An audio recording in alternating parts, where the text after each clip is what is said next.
Good morning, everyone. My name's Nick Hughes. I'm National Sales Manager for Mines and Money and IMARC Online here in Melbourne. Good morning to everyone and welcome to this session on Victorian gold, sponsored by the Victorian Government and, of course, our partner, Melbourne Mining Club, for everything Mines and Money 505, which is great. A couple of little bits of housekeeping. The chat functionality of Zoom is open, so you can submit questions through that. And as we go, and we'll recommend them to the panel as we go. And I will introduce our very great host and very good friend of ours at Mines and Money, who's going to look after you for the next 45, 50 minutes or so, Mr. Richard Morrow. Take it away, Richard.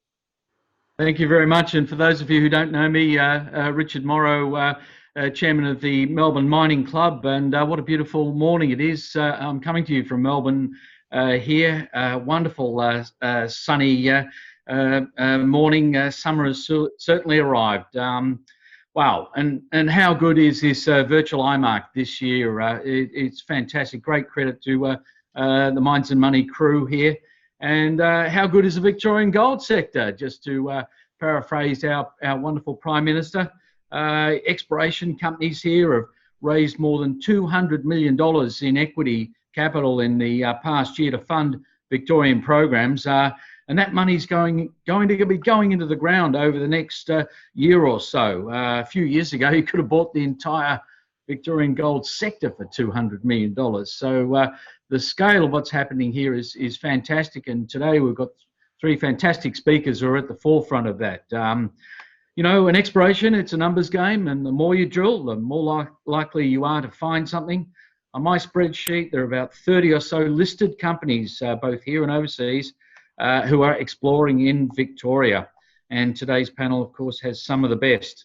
Well, enough out of me. Let's hear from the guys doing all the hard work here. First up, I'm delighted to introduce Ian Holland, MD of Navarre Minerals. Navarre has had first mover advantage in Victoria, having been around now for about a decade, under the stewardship of the mighty Jeff McDermott. Ian joined the company this year from Kirkland Lake, and I'll hand over to him right away. Over to you, Ian. Yeah, fantastic, Richard. Good stuff, and thank you very much for the opportunity to share the Navarre story. As you quite rightly described, there's some real first mover, early mover advantage to where we sit here with Navarre in Victoria. Listed nearly 10 years ago by Jeff McDermott and the team, and Jeff really assembled what is a high quality portfolio in a time where interest levels weren't as high as they are now. So there's a real strategic advantage there. You know, really on the back of the absolute success of the Stawell gold mine over the last 5 years or so, in particular. The sector has boomed. Land is obviously very hard to acquire now, much more competitive. So to have assembled these pieces is a real critical piece. I'll just step through them in order, and really in order of how advanced they are. So for us, our flagship project is the Stawell Corridor project. So this is 70 kilometres of strike length of Stawell Corridor south of the Stawell gold mine. There's a number of prospects on that. It's got very similar geology. We have these basalt domes which effectively host the mineralisation, control the mineralisation. And I'll talk about that. So the two slides coming up will cover Stawell Corridor as our flagship. In addition to that, we've got a joint venture at Tambanis to the north of Bendigo with our partner Catalyst Metals, and we hold 49% of that. We really like where that's going and where that's emerging.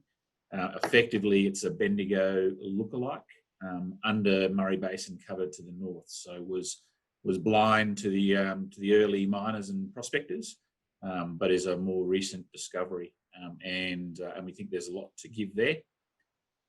Senarned, which is to the northeast of Stawell, and we hold in exploration licenses and applications in excess of 2,000 square kilometres in this belt.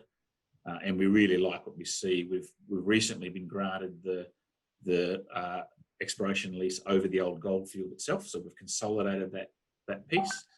We're commencing some geophysics this quarter, and we'll be drilling next quarter. So that's really moving along. The fourth gold project's Jubilee. So this is most recently acquired, 25 kilometres from Ballarat, acquired in June, and we've already been on the ground. We've done some geophysics, and we've done 2,500 metres of air core drilling already, and that really points to as well, the processes within the regulator and within the Victorian government as being strongly supportive of this exploration phase, and we tip our cap to them as well for that work. But again, we really like what we're seeing here. So we just step to the next slide, please, Jackie. So and what we'll cover here is now just two slides on our flagship, so Stawell Corridor project, and you can see here the 70 kilometres of strike length that we cover in this belt to the south of the Stawell gold mine. The reason we're attracted to this area is really that it's a world-class heart of the world-class central and western Victorian gold province. So 6 million ounces of gold production from 40 kilometres of strike. Stawell itself was Victoria's largest gold mine for 30 years until supplanted by Stawell in 2008.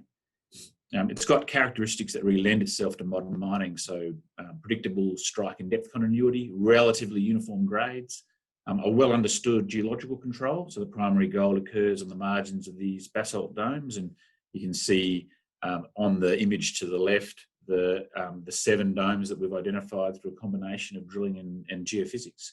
Each of those by themselves are effectively Magdala, which is Stawell, analogues. So for us, the exploration model here was never applied to this southern belt. So when this was acquired through Jeff McDermott and our exploration manager, Shane Mealy, they bring with themselves a wealth of experience at Stawell and with the northern exploration belt there.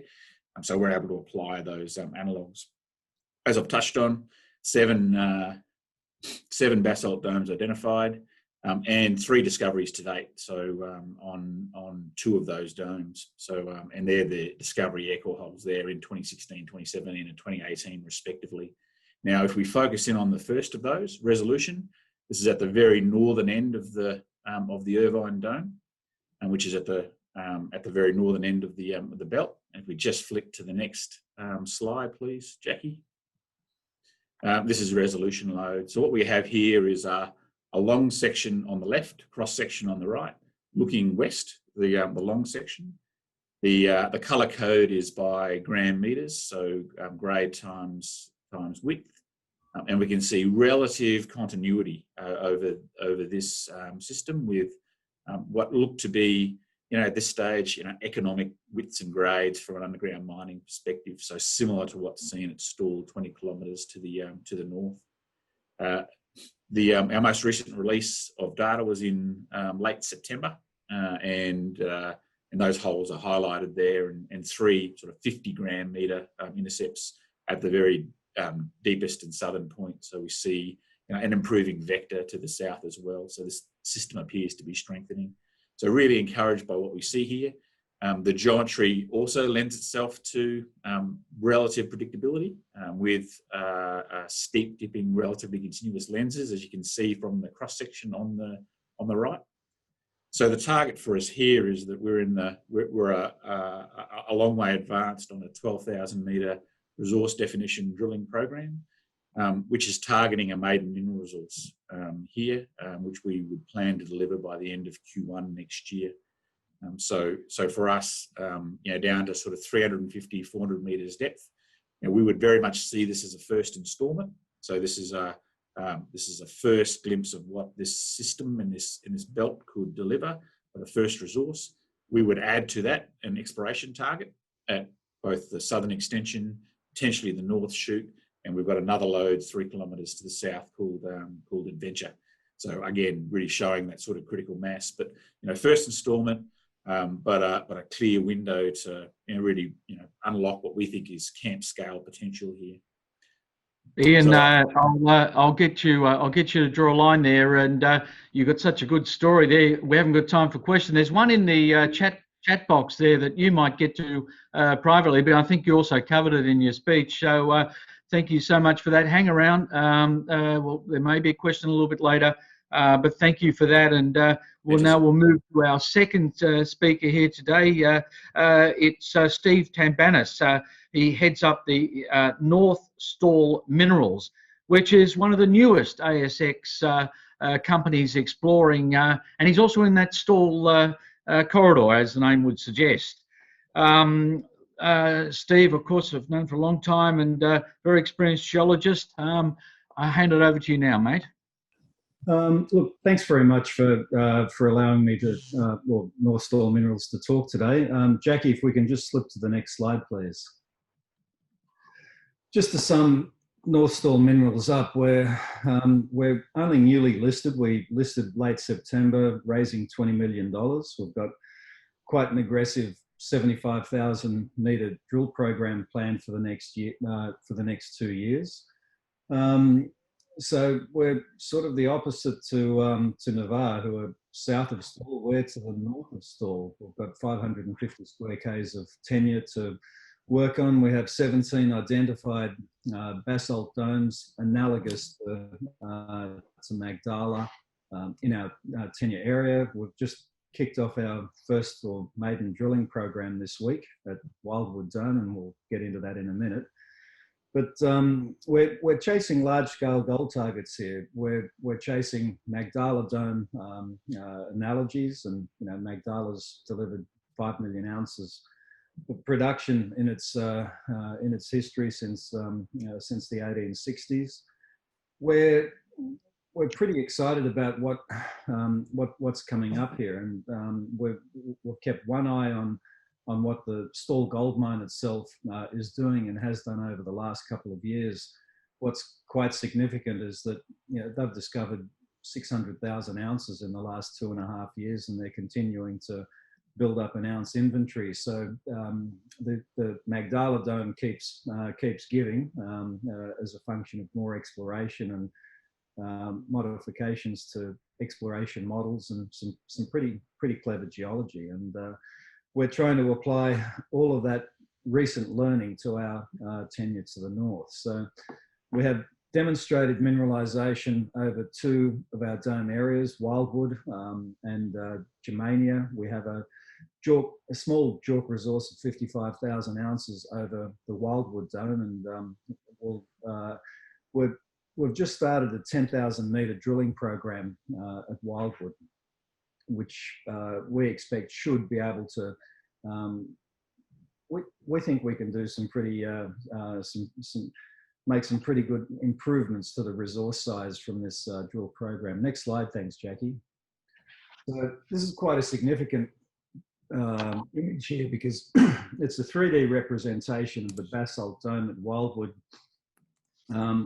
showing the ore blocks for the current resource. And in red here, you can see our drill fans have proposed diamond drilling, and in the blue drill holes are RC holes. But this has just been absolutely under-drilled, and I think it's more so a function of the fact that we've been able to digitize all of the historic data from Wildwood over the last 20 years, put it into a 3D model, and we can just see things that I think the earlier campaign drillers just couldn't. So this isn't quite shooting fish in a barrel in terms of drilling, but I think we're going to get some quite interesting results here over the next few months. And our first rig kicked off this week, and we're absolutely jumping up and down with enthusiasm to see what's going to happen here over the next few months. But we've got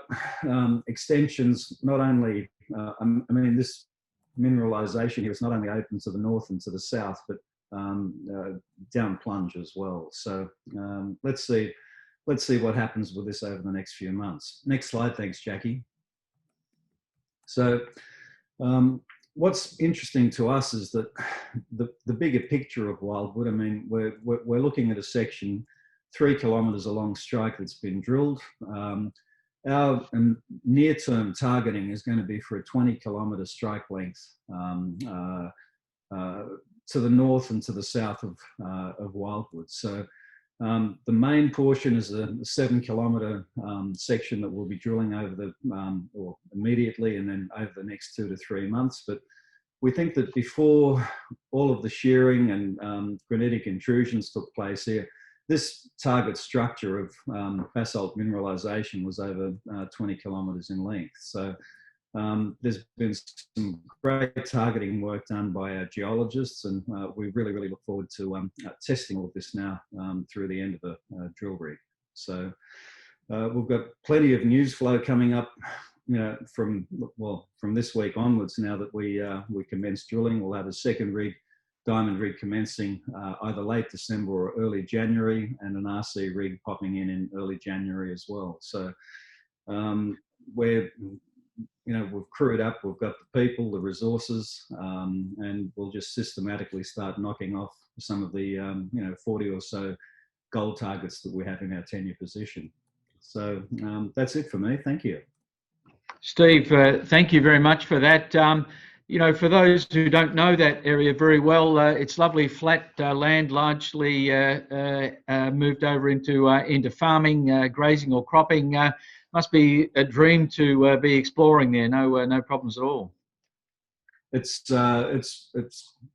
is a bit of a dream compared to New Guinea and a few other places I've been working over the years. This is paradise. So we're working quite closely with the landowners and the community. They've been quite receptive to what we're doing, and Stawell Gold Mines has got quite a good relationship with the local community as well. So that's fantastic for us.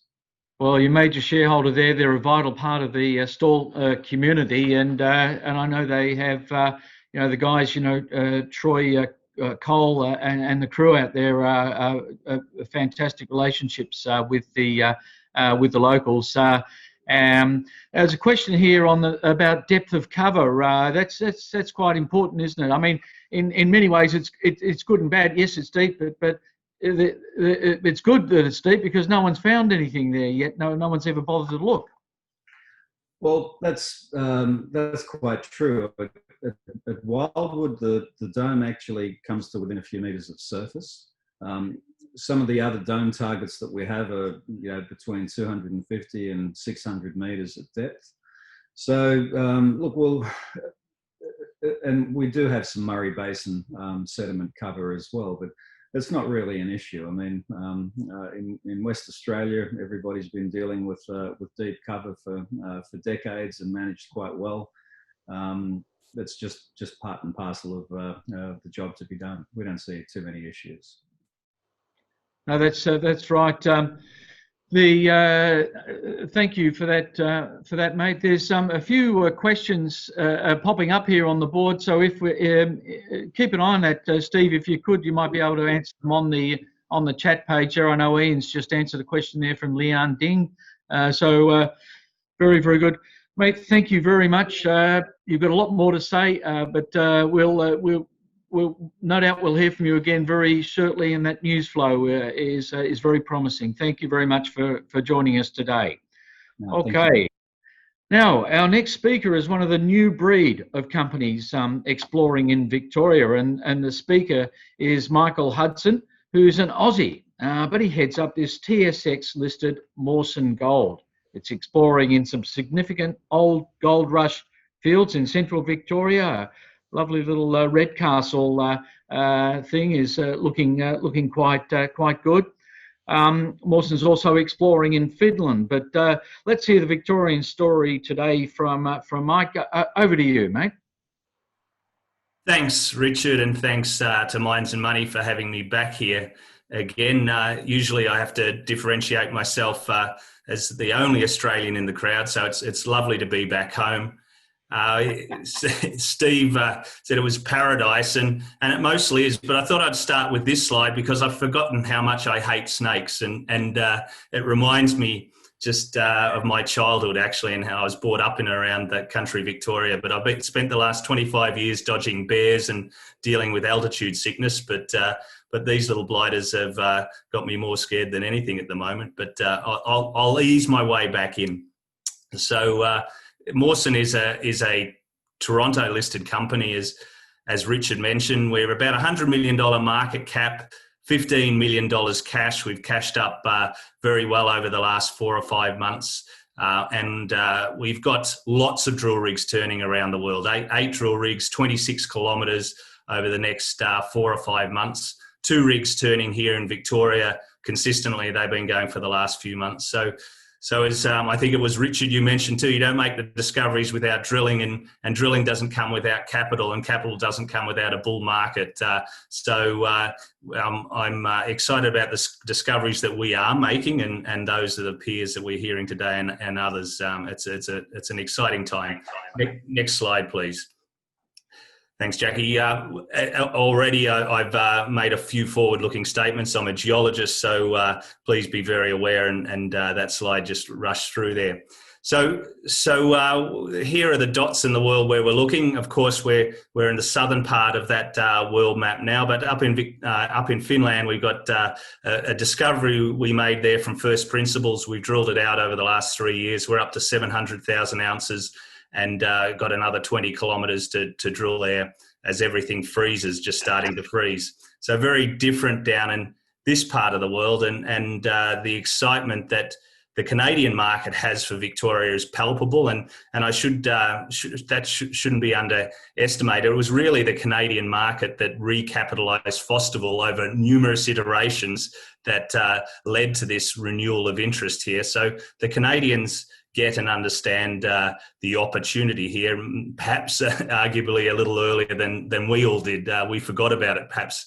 So it's a story that resonates in the Canadian market. Our target is this epizonal or shallow orogenic style, which is what Fosterville is, and essentially nobody has looked outside of Fosterville. The gold industry here really pulled back pre-World War I, and there's been a few iterations, but this is our opportunity here. We have 3 of the 9 historic epizonal fields. We've got 471 square kilometres, so a nice chunk of ground to explore as well. So starting from the known and working our way out.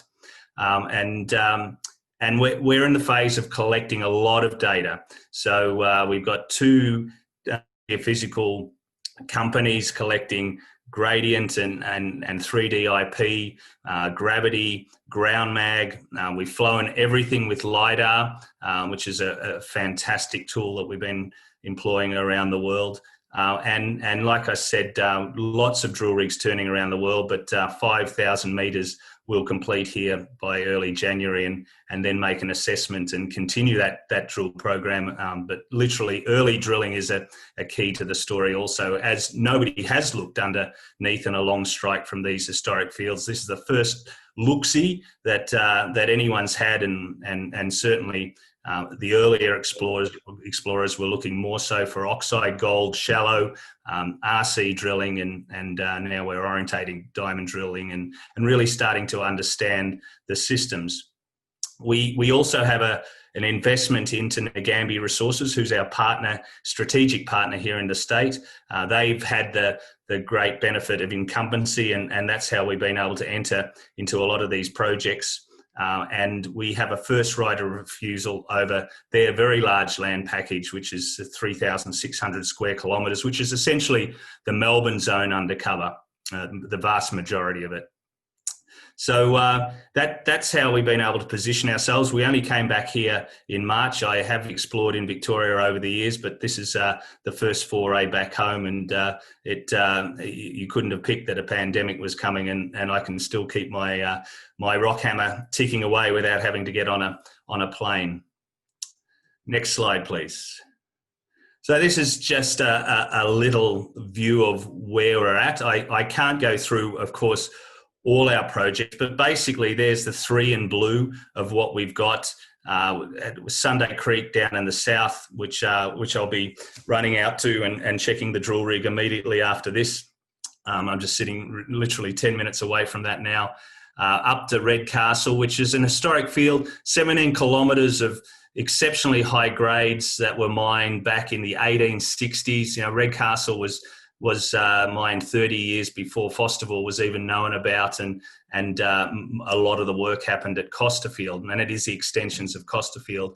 And up until 2 months ago, there was 200 and something holes that averaged 38 metres and not one diamond hole. So literally, the point is that nobody's looked, and then we head up again to what is number 6 up there, and Rue, which is another one of these epizonal fields. A quick point is that these epizonal deposits have only formed a relatively smaller amount of the gold production, the 80 million ounces that have come from Victoria, of course, but they're the real opportunity, and Fosterville, without a doubt, has put that on the map for us, and we're playing catch up there. But the opportunity now is there, and up until a few years ago, that was not understood.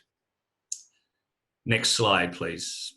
So just looking at one of the projects, here we are at Sunday Creek, which was that southern target. I've got just a box of core from Sunday Creek to Fosterville, this late, brittle overprint. The host rocks are different, but the age of the gold is the same. This is an epizonal system, 60 million years later than the mesozonal systems that form Ballarat and Bendigo and the like.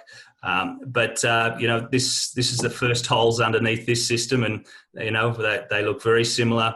We're drilling gold from surface, literally 15 metres at just under 4 grams, and then following it down into the fresh hypogene part of the system, which is a key because there is a lot of gold moving around in the supergene in Victoria that we're learning a lot about.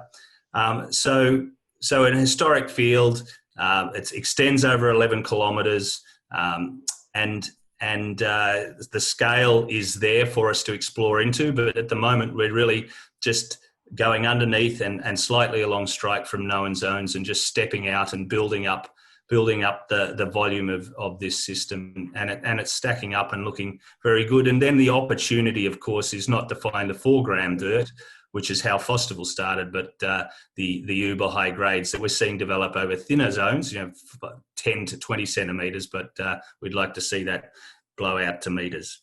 So that's one example of the projects that we're exploring here. I think that's my last slide. So I'll leave it at that, Richard, and happy to take questions. Yeah, thanks, Michael. That's really you've managed to pick up a very good partner there in Gambia, and a great footprint with that. Well done there. I'm just wondering, are there any sort of techniques that you've applied around the world that you're bringing back to Victoria that are appropriate and that you're using, apart from the ubiquitous diamond drilling, which the Canadians are very keen on? Is there anything that's helping out, or any signature metals you're looking, or chemicals you're looking for to vector into some of these good targets you've got? I wouldn't say that we've got any black box secrets, Richard. That we're applying just basic, collect the data and make assessments of that data, opening up new search spaces that literally people haven't cared about for lots of different reasons here in Victoria. And it's not one of the super orogenic parts of the world without reason, and there's a lot of gold hanging around, but literally it hasn't had a modern look outside of a few specific areas that we're hearing today, but the opportunity is really palpable. So, collecting that data, we're running gradient array IP over these areas, and that's working very well to map the lithologies and structure. And MAG doesn't work as well here in Victoria, but that's a technique that's, it's been around forever, but we're just applying it and having the capital and a bit of patience and other projects that allow us to collect the data while the drill results flow is a bit of a secret in this business. LiDAR is a key. And sorry, we're just breaking up a bit there, Michael. Just as you're getting to the interesting bit as well, can you just go back on about LiDAR again? That sounds very interesting. Yeah, it's one of the things about Australia is the internet connection. Back up in Finland, we've had fast connection 20 years ago. I'm on a satellite connection here, so it's not so flash. Yeah, LiDAR is, a well-known technique.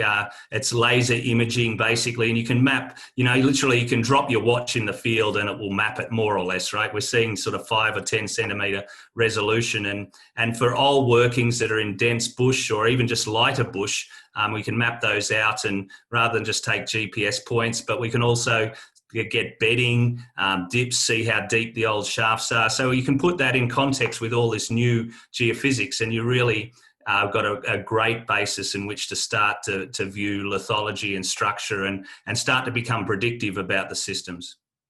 Thank you. That's going to be quite an interesting thing to see how these, the different cultures and the different techniques come in. I've got a good question here from Lucy McLean from AMAC, and I might get the team to unmute Lucy, and she can ask it herself. It's a great question. Lucy, are you unmuted there? Can you ask? Yeah, I think I am, Richard. Hard to keep me muted. Look, thanks. And look, thank you to the presenters today. It really it's such an exciting time to be in Victoria. But I'd love to hear your input about what the challenges and opportunities are in Victoria from your perspective. Good question. Yeah. Michael. Okay, that's to me. We've been working in fairly strict conditions up in the EU over the last 10 years. In fact, here's the thing. I was working in Victoria in the early 2000s, and I swore I'd never come back because it was just too hard to do anything. And I think the industry's got a lot better. I think Victoria's got better in terms of wanting mining again, and it's not universal. But and with our experience working up in the EU, we've come in with working with the communities up front before we've even put geologists on the ground. And I don't think 15 years ago I would have done that. So without a doubt, you've got to be it's a mission critical around social license, and I don't think I think it's just a reality of a modern mining industry. Open pitable deposits are off the table for most parts of the state, maybe not everywhere, but so that affects on how you explore and looking for higher grades at depth rather than oxide deposits at surface and those kind of things. So that. And I know others will answer around permitting and timeframes, but because we involved ourselves with Ngambie, who went through all that permitting years ago, we haven't had any of those issues.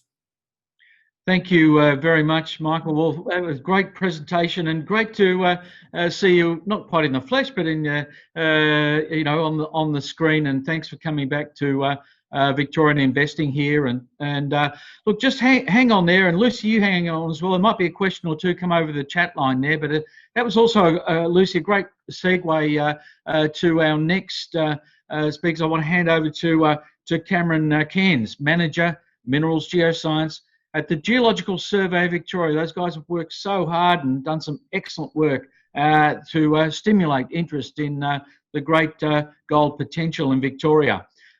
Cameron probably needs no introduction, but it's my pleasure to hand over to him, and he'll be speaking with one of the people at the very centre of the drilling activity in Victoria. Over to you, Cameron. Thanks very much, Richard. Very generous. I'm just one of many who have come before me. So standing on the shoulders of giants. It's great to be joining everyone across the world, whatever time zone you're in. Exploration activity and investment, as we've heard this morning, is really humming in Victoria at present.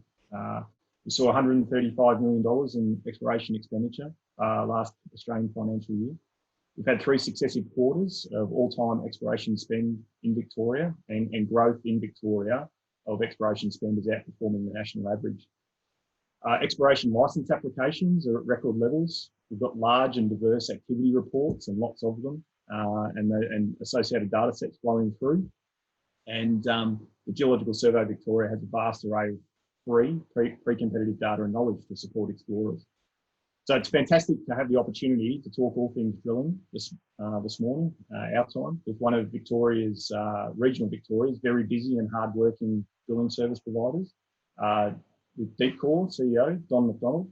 Good morning, Don. How are you going? Very well, Cam. Great. It's a beautiful morning up here in Bendigo, mate. Fantastic, fantastic. We might jump into questions because I know we're short of time. But exploration drilling Victoria, as I mentioned, is going fantastic. Record highs with almost 300,000 metres completed last financial year and almost 350,000 metres the year before that. How many rigs across how many projects does Deepcore currently have in operation in Victoria, and how many staff have you got? So thanks, mate. Yeah, we're certainly excited about where things are at in Vic. So at the moment today, we've got 26 drill rigs out across the state, just in Victoria alone, a mix of surface and underground diamond drilling. Deepcore employs 320 full-time employees across Australia, but of that, about 230 country Victorians, full-time employees, just here in country Victoria. So we're doing our bit, and it's all hands to the pump at the moment, mate. Fantastic. And in terms of, I suppose, local economic contributions, we're employing that many people. Any thoughts on that?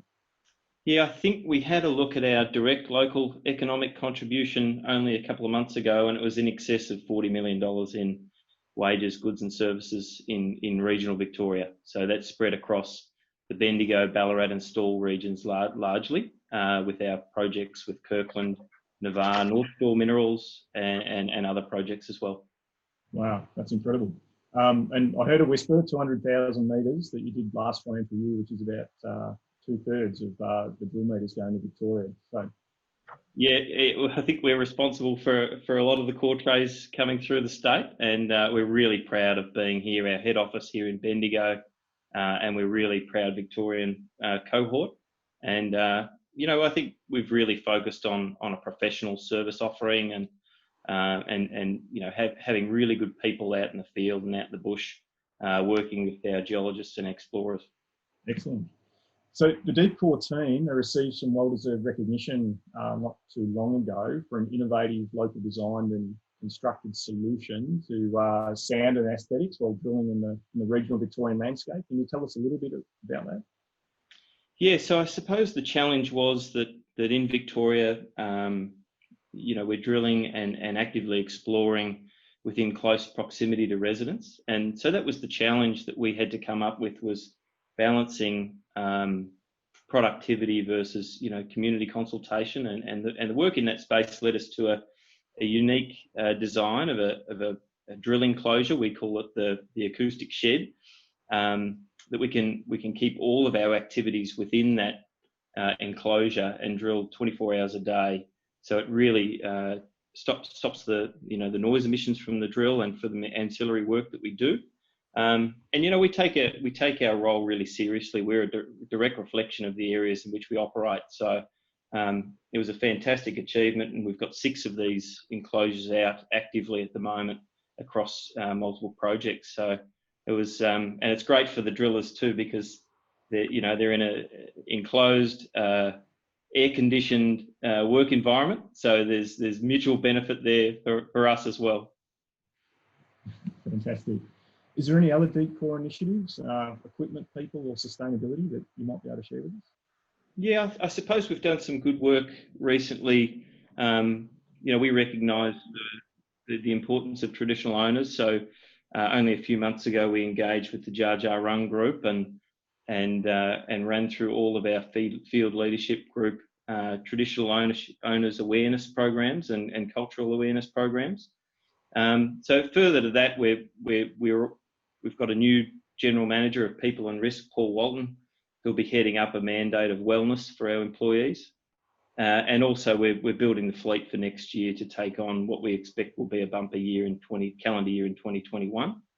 So we're bringing in some new kit with hands-free rod handling and further automation for the drill rigs. Fantastic. Quite the spectrum. You do drill for a number of Canadian listed explorers, and you're at PDAC earlier this year for the first time. Are there any plans to export Deepcore's skills and expertise abroad? Yeah, we do get a tap on the shoulder every now and then from overseas, and we'll look at it if it meets our principles and we can value add with our technical expertise. We do a lot of specialised drilling. Drilling in Victoria can be quite challenging. The ground and lithology can be difficult, and we specialise in really deep hole diamond drilling and targeting really specific zones for the likes of Kirkland. So where we could value add and it meets our principles, we'll have a look. I really enjoyed PDAC. It was my first visit there, and one of my big takeaways is that I think the Victorian met sector really punches above its weight for the size that we have been, and I think we're in a really good place. Okay, fantastic.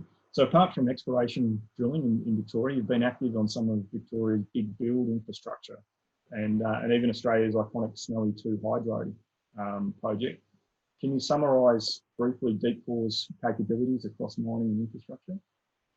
Yeah, so we've taken some of our deep hole mineral expertise into the geotech space, particularly where we have to do deep directionally steered coring. So at the iconic Snowy hydro, we recently completed a 2,000 metre long HQ directionally steered hole for one of the tunnel alignments, which was the deepest geotech hole ever attempted at the Snowy. We've also done some of the lead work for TBMs through tunnels in Melbourne Metro and things like that. So it's quite a niche offering in the geotech space. We try to take that deep hole, really sensitively steered technology into that space, and have carved out a small niche in that area as well. Fantastic, know all about gold. Before we let you go, I've got one quick question here from the audience. So how does the acoustic enclosure technology help weatherproof your drilling? It can be quite fresh in central Victoria, and can it help in very cold conditions? Yeah, most certainly. We get good seasons up here in central Victoria. We get crisp cold weather and we get pretty hot summers. So it has given us an ability to keep drilling for more of the year. We have air conditioned units powering the shed as well, so it keeps the drillers and the equipment cool through the hot summer, where it can be quite unpleasant to drill out in the field in 42-degree weather. And it keeps the weather off the guys and keeps the rain off the equipment, so we can keep going for a bit longer as well. Fantastic. All right. Thanks again, Don, for joining us. It's fantastic to hear about all things Deepcore today. And with that, I'll hand back to Richard. Thanks very much. I was just typing a question in there for Don before you go. Don, have you been surprised a bit by the expansion of the Victorian gold sector? How many new companies have proliferated, and how many phone calls you're getting to work in the gold fields of Victoria? Yeah, I suppose we've always had a position that Victoria was underexplored. I mean, we've been in business here for 15 years and have had some lean periods in that time, but we've always had a strong view that Bendigo was the place to be to set up home base, and that it was underexplored, and it was only a matter of time. And we've got some brilliant explorers, with Ian's team and Steve's team and the Kirkland team doing some fantastic work. So I think 2021-22 is going to be pretty exciting for us. There's a question here from Ivan Heron asking about the soundproofing there that you do.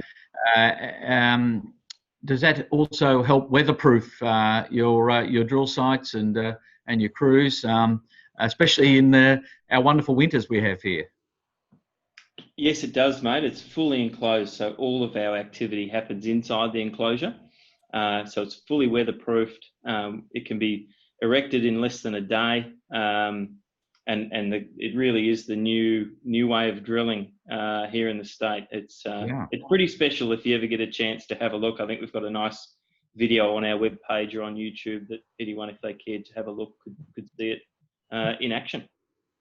Mate, I'd like to do that. One more thing was, we're really proud that it was designed, manufactured, and built here in central Victoria. Oh, that's fantastic. Look, I'll take you up on that and go to your website and your YouTube, and I'll post that on the Victorian Gold forum on LinkedIn as well. I mean, we are nothing if not innovative in our METs and our exploration sector here. Don, thanks for that. I've got a couple more questions for the explorers here, if you don't. But hang on in there. We're not finished with you yet.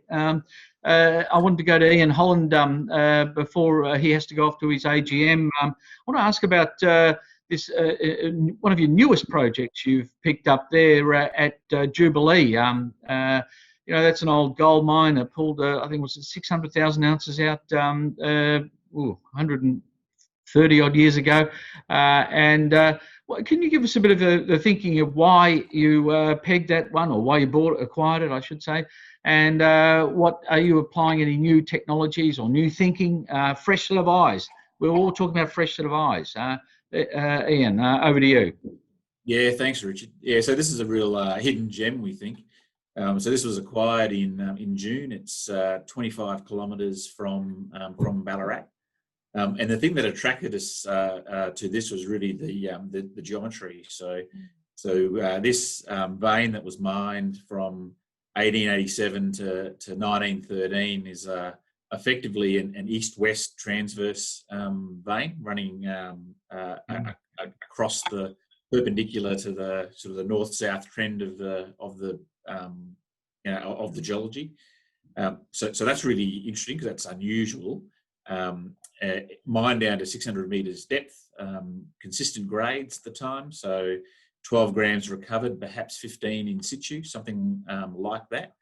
And really the attraction to us here was because of that geometry that has some affinities to some of the structural controls at depth at Fostable. So of course my background prior to joining Navarre was a long term with Fostable, and I was the long term general manager and was there through the discoveries of the Eagle and Swan systems. So I wouldn't want to overplay the analogy, but we're certainly looking for those sorts of geometries, and that attracted us to this area. Acquired in June, and what we did first and foremost, given that there's been no modern exploration on this property, was to do some geophysics, in particular some gradient array IP, and what that's been able to do for us, and we've put this out publicly on the ASX, is map out what we believe are potential extensions of the vein, but also potential repetitions. So really interesting targets that perhaps are more shallow targets than the previously mined vein itself. To test those, we've employed an air core rig, and to date we've done somewhere in the order of 2,500 metres. We'll do a little bit more, and we're looking forward to getting those results and putting those out there as well as a precursor then to doing some diamond drilling and really testing this system. So really, really interesting, we think. Yeah, I mean, the old timers certainly went first for those north-south structures, but the real juice appears to be in the east-west ones, as you found there at the Swan Zone. Yeah, there's some really interesting pieces to that. So we'll see where the results come back, and what we would expect is some really significant news flow from this over the next 6 to 9 months. So I think watch the space in that sense. All right, now I've got a curly question here that for Steve Tambanis, if you're still on the line there, mate. I don't want to start a north versus south war here, but you're north Stawell and Ian's down in south of Stawell. But are there any things that you're learning from each other, or learning from the Great Stawell gold mine itself? Can you sort of give us a little bit of a colour on north versus south there? I'll throw to Steve first, and then maybe we'll go back to Ian, if time. I don't think it's so much a competition of north versus south. I mean, we're talking the Stawell mineralised corridor. I think if you look at the Stawell zone, it's we've heard comments earlier on here that Victoria is underexplored. I think that the Stawell corridor is more underexplored than the rest of Victoria. So there's you sit down and look at the Magdala Dome, which since 1860 has produced 5 million ounces. The recent discoveries of another 600,000 ounces in the last couple of years. And this time next year, it'll be very interesting to see what sort of a resource SGM has tallied up, because they're just starting to hit their straps on the east flank drill out program. So the whole zone is quite unexplored, and I mean we all talk, we share information, models, and all the rest of that, and poke a bit of fun at each other as well. But it's a learning experience, and collaborative to a lot of degrees too. But very gentlemanly of you there, Steve. Here I was trying to provoke a few sparks, and you've tipped cold water over me. Ian, come on, mate. Can you throw a little bit of a few punches there? Yeah, look. To date, the probably the best thing that we've learned from each other is how to drink beer together, right? So it has been very collegiate. And look, from our perspective, North Stawell's success is ours, and vice versa. This is really about rejuvenating and reviving the area.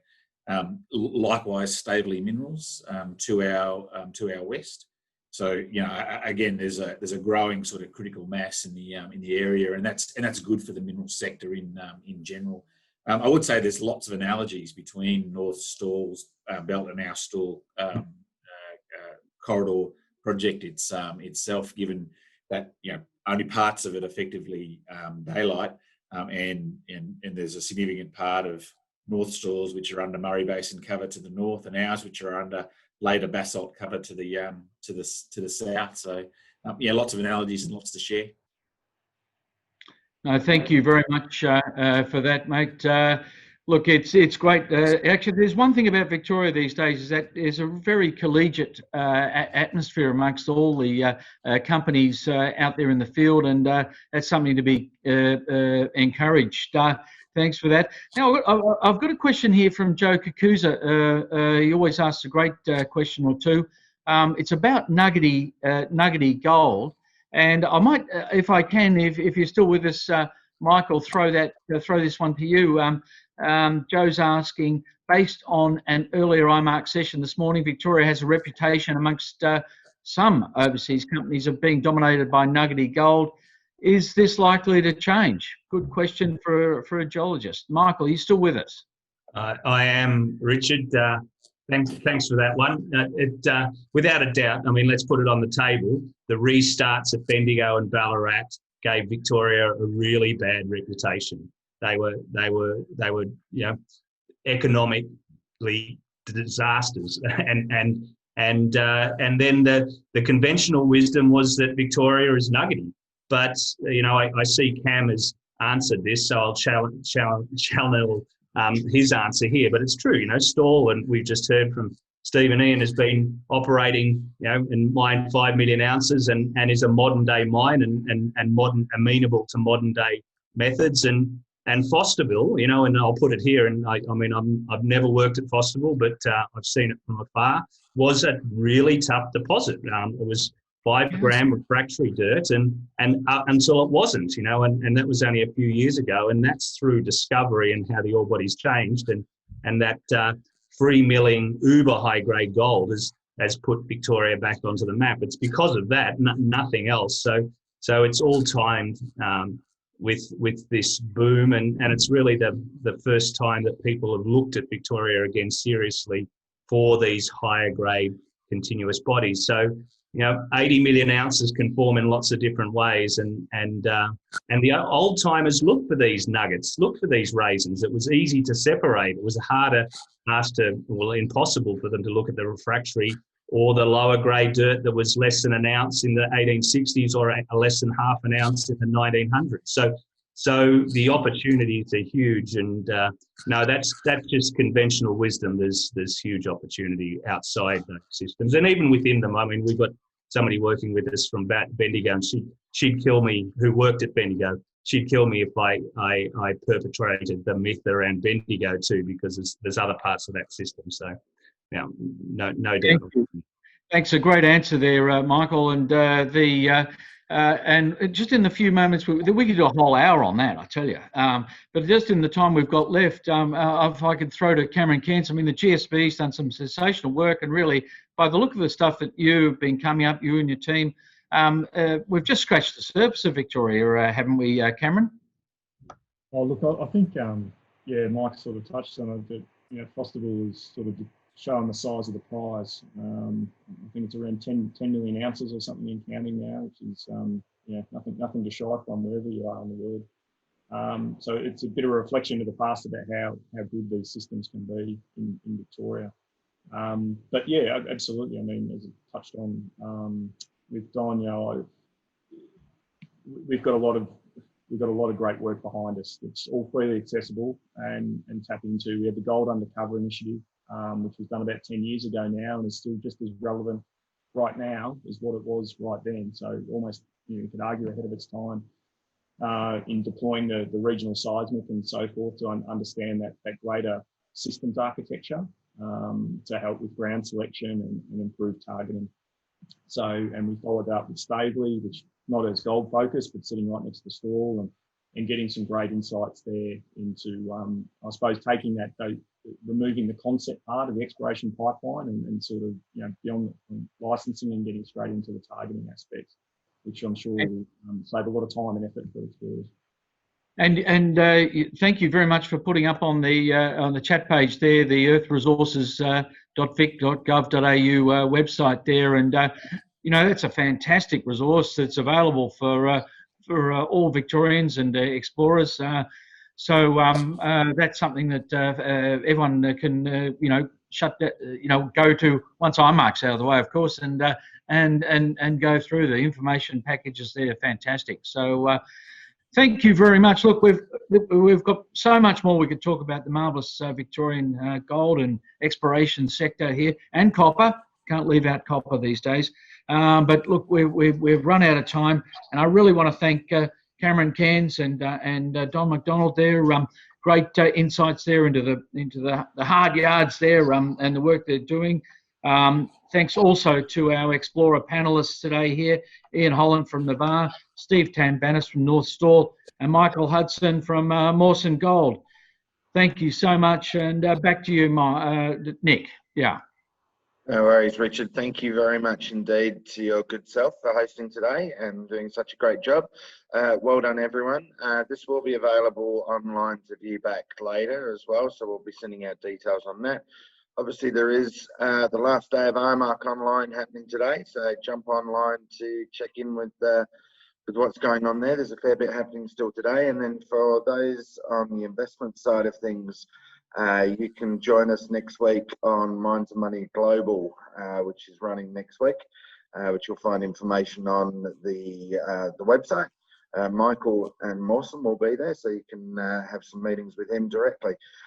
Thank you very much, everyone. Have a great day for wherever else you are in the world, or have a good night, etc. And thank you very much for being part of Minds and Money 5 at 5. Thanks all. Thanks, everybody.